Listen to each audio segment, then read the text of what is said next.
أشهد أن لا إله إلا الله. أستغفر الله. نسألك رضاك والجنة ونعوذ بك من سخطك والنار. أشهد أن لا إله إلا الله. أستغفر الله. نسألك رضاك والجنة ونعوذ بك من سخطك والنار. أشهد أن لا إله إلا الله. أستغفر الله. نسألك رضاك والجنة ونعوذ بك من سخطك والنار.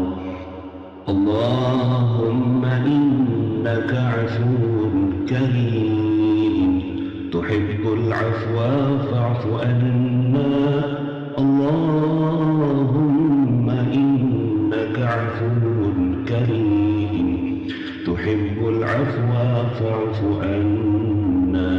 اللهم إنك عفو كريم تحب العفو فاعف عنا.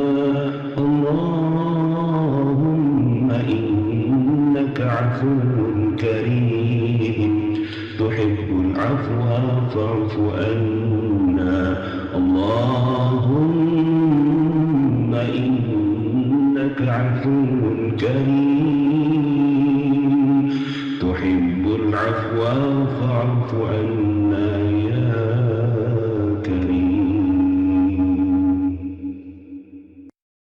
Assalamualaikum warahmatullahi wabarakatuh. Alhamdulillah, selesai sudah kita baca doa tadi. Doa untuk kita supaya hati tenang, jiwa kita gelis, jiwa kita tenteram. Alhamdulillah, di sini saya akan berikan beberapa tip-tip untuk kita tenang. Berapa ramai antara kita rasa tak tenang? Atau kita sebenarnya ada tak niat untuk capai rasa tenang? Niat ada tapi tak sampai, tak jumpa tenang. Jadi macam mana nak capai rasa tenang? Ingat ya, apapun kita nak buat, kita mesti laksanakan 5 langkah, baru kita dapat tenang. Tapi ramai orang yang buat satu sahaja, niat. Yang 5 lagi dia tak buat. Ingat ya, kita nak tenang kan? Jadi follow semua langkah yang saya nak berikan. Langkah nombor 1, niat kena lurus. Niat mesti kerana Allah. Jadi, kenapa kita tak tenang? Contohnya dalam rumah tangga. Kita periksa semula niat sebab kadang-kadang masa kita kahwin dulu, niat kita untuk apa ya? Orang duk tanya kahwin, aku kahwin je lah. Niat tak jelas, kenapa kita kahwin? Ada setengah pula, saya tak nak kahwin, tapi mak saya paksa. Inilah punca masalah, niat tak lurus. Tapi kalau niat lurus, apa masalah yang datang pun hati tetap akan tenang. Tak percaya? Cuba buat. Nombor 2, hati mesti tulus. Hati mesti bersih.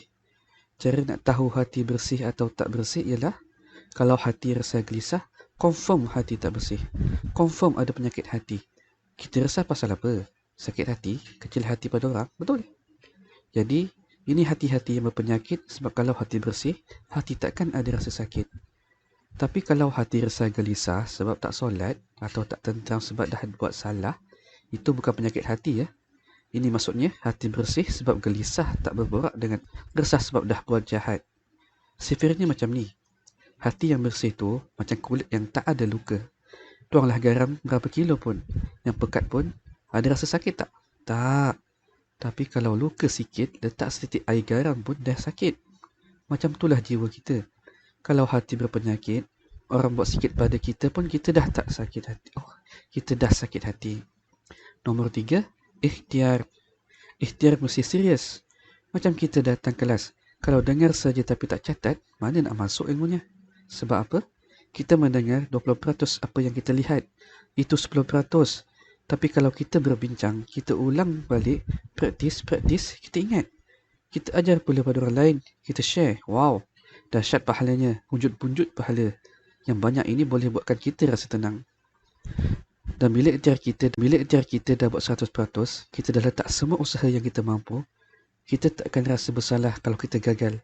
Kita tahu yang kita dah usahakan yang terbaik. Jadi hati tenang tak? Tenang. Kita akan rasa terkilan atau menyesal tak kalau gagal? Tak. Nombor 4, taubat terus menerus. Taubat sepatutnya jadi cara hidup kita. Kalau kita tak bertaubat, hati kita takkan bersih. Percayalah, taubat ini ubat untuk semua masalah. Kalau kita stres, kita taubat.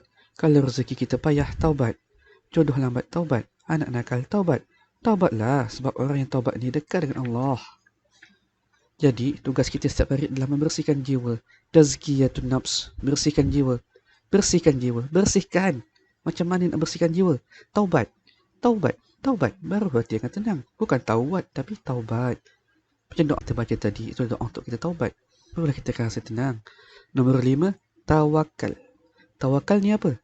Semua yang kita niatkan, perkara yang kita letakkan usaha kita, akhirnya kita serahkan hasilnya kepada Allah.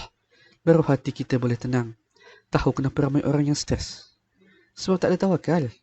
Jadi bila dia buat sesuatu, dia akan letak harapan yang tinggi untuk berjaya.